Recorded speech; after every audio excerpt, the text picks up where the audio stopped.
Hey Waffle Gang, I do hope you're well. My name is Mark and today we're checking out some more Reddit stories. And if you do love a Reddit story, why not consider hitting that like, subscribe, maybe that notification bell too. And let's crack on with today's first story. And our first story comes from Aunt Undertaker. And before we do get into the story, I just thought I want to give you a warning. It contains talk of car accidents, parental death, talk of suicide and abuse. So if you do want to skip the story, please feel free to do so. Timestamps are always down in the description and along the timeline below. Thank you. Now this story is titled, "Told my sister if she sets one foot inside my nephew's wedding, I'll drag her out of it myself. Family thinks I'm the arsehole." Long-time lurker, never thought I would make a post, but I'm angry and not thinking clearly. I also apologize in advance. I'm a brute and don't mince words. I'm 47 female. My nephew Joey, 21, is getting married in 2 weeks and his mother Judy, 45, is trying to come. But I've adamantly told her not to because of how much shit she's put him through in recent years. When Joey was 18, he was in a car crash with his father. His father died a few days later and Joey was also hurt, but obviously survived. I know all of this was triggered by my sister's grief and I'm trying to be mindful of that. First, she purposely missed his high school graduation because she couldn't imagine being there without his father. Joey was understanding and thankfully me and his girlfriend, now fiance's family, were there for him. Judy insisted on still hosting a graduation party a week or so later. I wasn't able to get there until towards the end.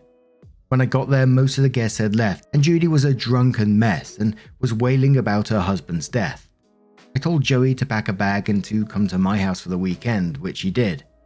Judy swore she would do better and begged him to come back home, which again, he did.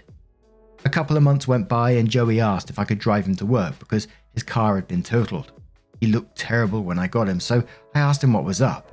He said he'd been working 70 hours a week because Judy had gotten laid off. I asked him how his car got totaled and he said Judy had crashed it driving intoxicated. At that point, our mum and I sat down with her to try and get her into some sort of treatment or counselling, and she agreed. But we later learned that she never went. I take partial responsibility for not following up. Some months later, Joey called me again, this time for a ride to the courthouse to get Judy out of jail. All he said was she had gotten drunk and got herself arrested. But when I picked him up, he had fresh cuts on his arm and jawline. Turns out, she assaulted him when he refused to get her more drink. I begged him to come stay with me, but Judy insisted she would get help if he would stay and help her, which he did. I would call and talk to Joey once or twice a week to make sure he and Judy were safe. She didn't go into treatment, but he said things had calmed down. After a few months, he stopped responding to calls and only sent short text responses. Sometime later, those stopped too. Throughout all of this, he's been supported by his fiancée. I started getting my updates on Joey's well-being through her occasional social media posts. They got engaged and her family is paying for the small, intimate wedding and reception they've chosen to have. As far as I knew, things were better. He seemed happy in her posts. I was blindsided about 2 weeks ago when Joey's fiancée called me. She said Joey needed my help and asked if she could drive him over to my house. When they got there, he was shaking, hyperventilating, and threw up multiple times. When he finally calmed down, he said his mother had gone into a drunken rage some weeks ago and started trying to rip and burn everything left of her husband's. When Joey stopped her, she started wrecking his stuff. All the while she was screaming that she wanted her husband back and wished Joey had died instead. She was blaming him for the crash, the whole 9 yards. Joey said this had been going on for months and the night prior to his girlfriend bringing him to me, he came home and found that she had burned all of his father's pictures, old clothes, everything. I went to confront Judy. She agreed once again to enter treatment and this time she followed through. Joey has been staying with me since. Every time I ask about the wedding or his girlfriend goes over plans with him, he turns pale and miserable. I asked him what was up with that. He wouldn't really answer, but I asked if it was because of his mum. I asked if he wanted her off the guest list. He didn't have it in him to flat out say yes, but the look on his face said it all. Judy called him earlier today, gushing about how excited she is for the wedding and that she's picked out a dress and wants a mother-groom dance. Joey told her not to come. She went all weepy and started begging. At that point, I asked him to give me the phone, and I flat out told her that if she sets foot in that wedding, I will personally drag her out of it. This has caused a stir in our family.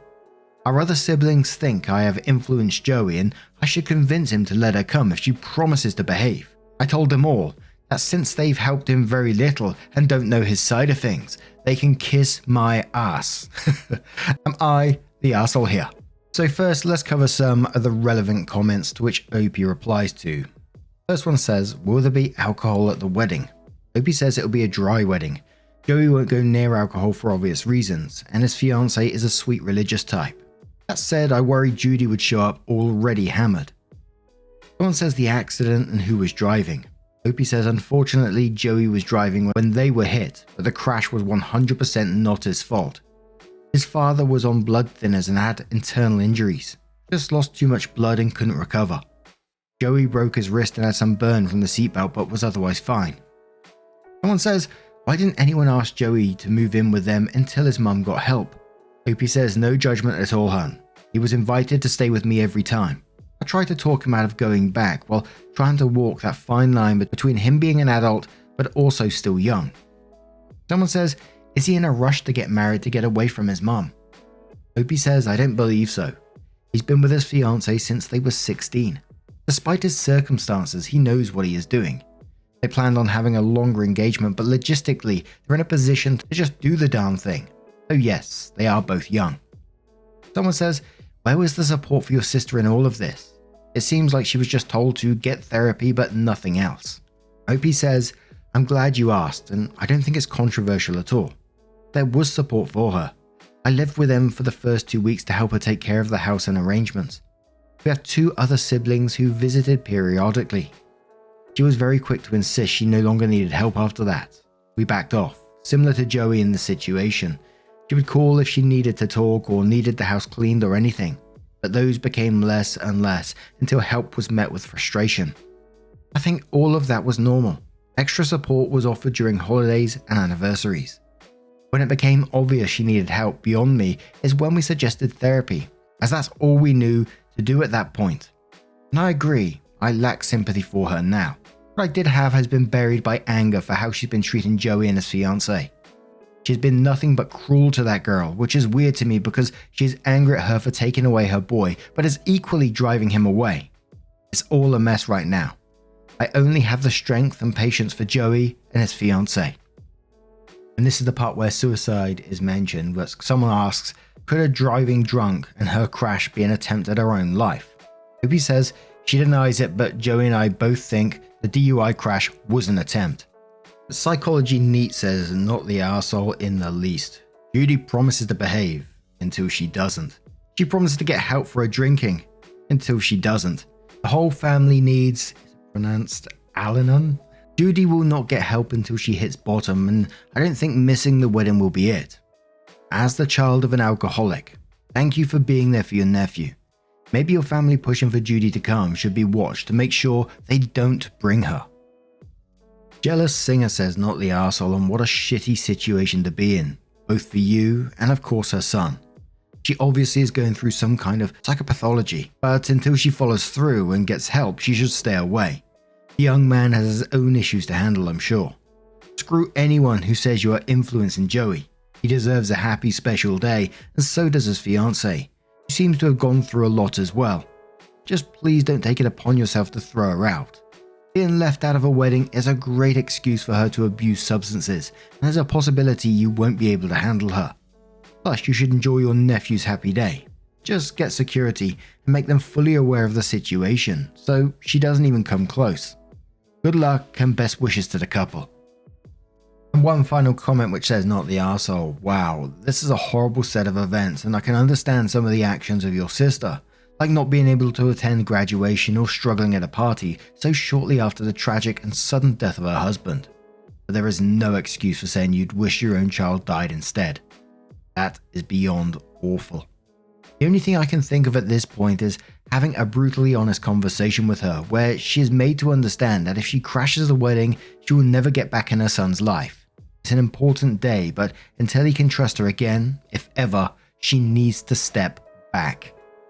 So OP follows in with an update the following day and says, I've slowly figured out how to share smaller updates. I know a few of you are concerned. Any good vibes, well wishes, or whatever you believe in for Joey would be appreciated. He insists there's a stomach bug going around, but he's been nauseous all day at work but won't leave. He refuses to block Judy and she's been calling him every few hours. He's not answering, but he's worried blocking her will put her over the edge. I'm trying to work with her to get things from her house, but she won't speak to me. She'll only speak to Joey, who won't speak to her. So I'm letting her cool off for a few days. Goodness knows I need to before I rip her a new one. Thankfully his essentials are here at my house, so there isn't anything he needs. As far as I know, this is his last week working before he gets some time off before the wedding. They'll be moving his fiancée into the apartment they're leasing next week, and he'll join her after her wedding. She's religious. He says he's feeling excited to get those things. Thanks everyone for caring about my family. Aunt Undertaker.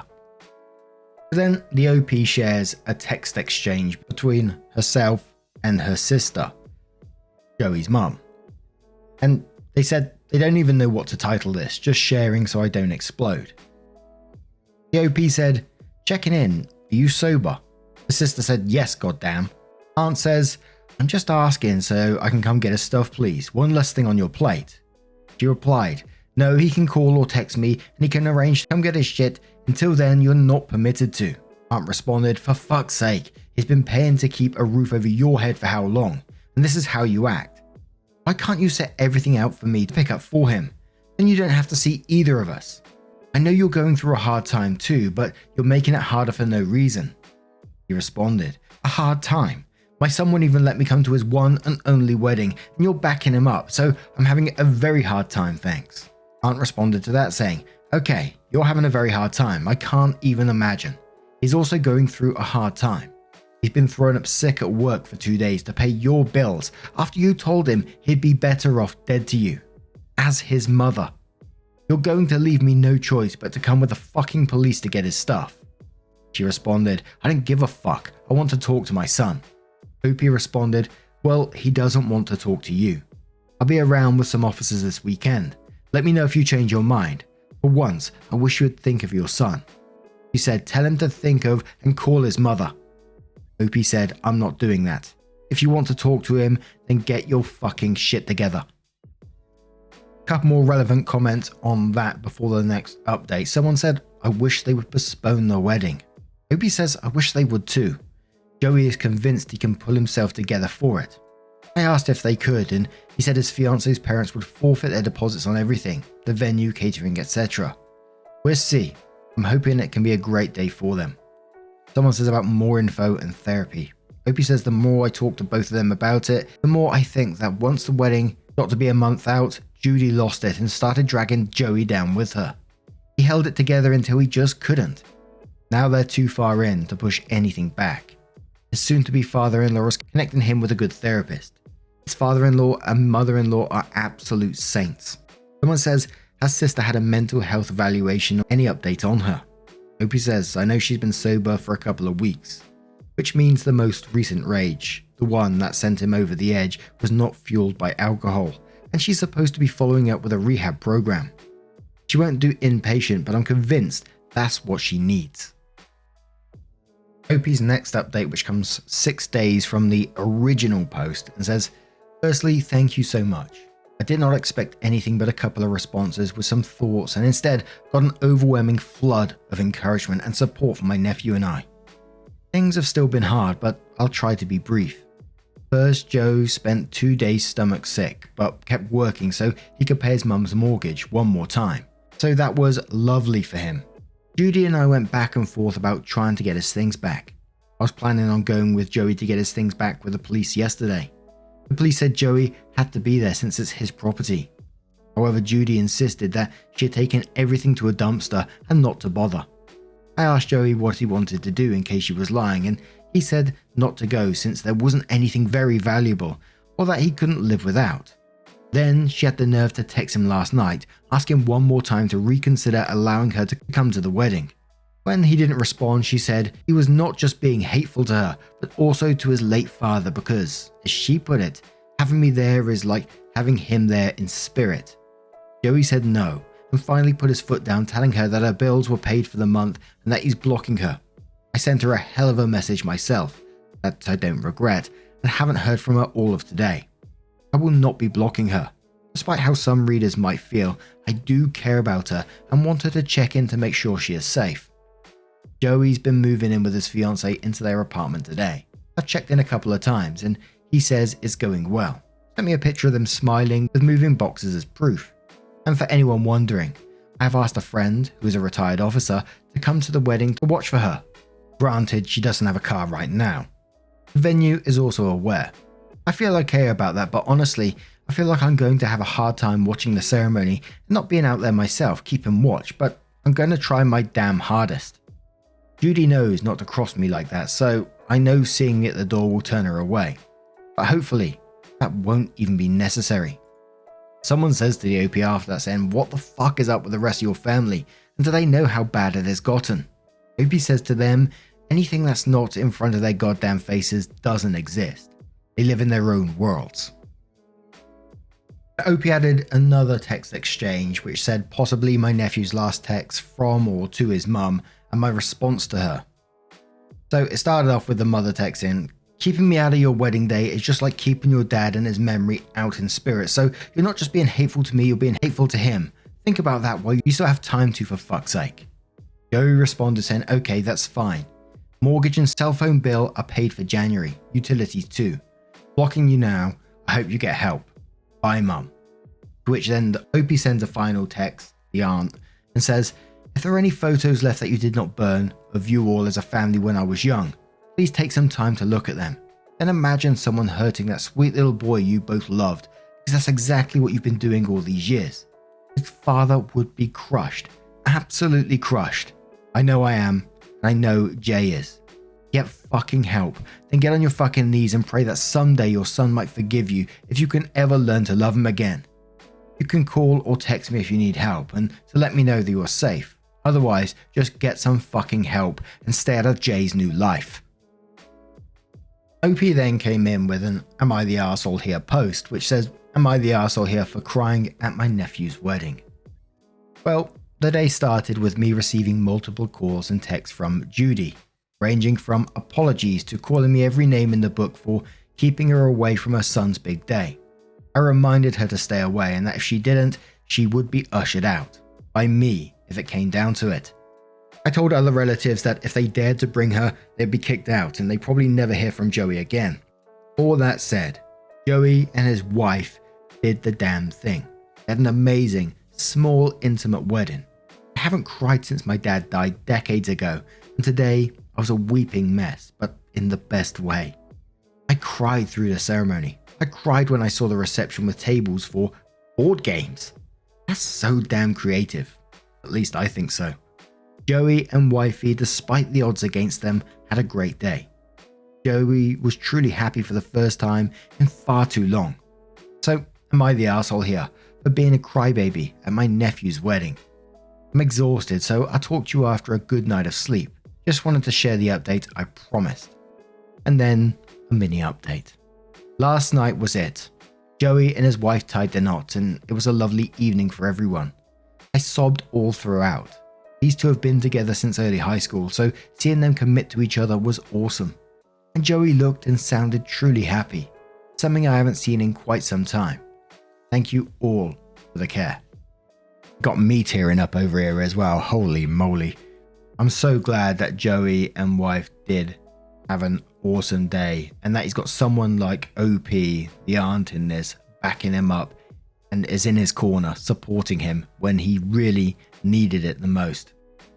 And you know, I hope, I'm not excusing any of the behaviour within this story, but I hope that one day that the mum does seek some help for what she's going through at the same time. Yes, we all know that sometimes people are just arseholes and, you know, you can have a mental illness and you can have whatever and still be an arsehole. But she's clearly got some battles herself to be dealing with at the same time. And I hope that she does seek the help to deal with them, because the alternative is she stays the same and continues to destroy relationships around her. I'm not sure whether she'll ever be able to get Joey to forgive her, Aunt to forgive her. Aunt seems like the door's always open for her sister, but she's just got a lot of work to do. But some of the stuff she's done to Joey, said to Joey, I'm not sure if you could ever move past that. What do you guys think? Let me know your thoughts down in the comments below. As always, would love to know your thoughts. And just a huge thank you for spending your time with me today, getting involved in the story, showing your love, support and time, not just towards me, but towards the people within the stories as well. I'm sure it's always well appreciated. Thank you so much, and hopefully I will see you in the next one. Take care and much love.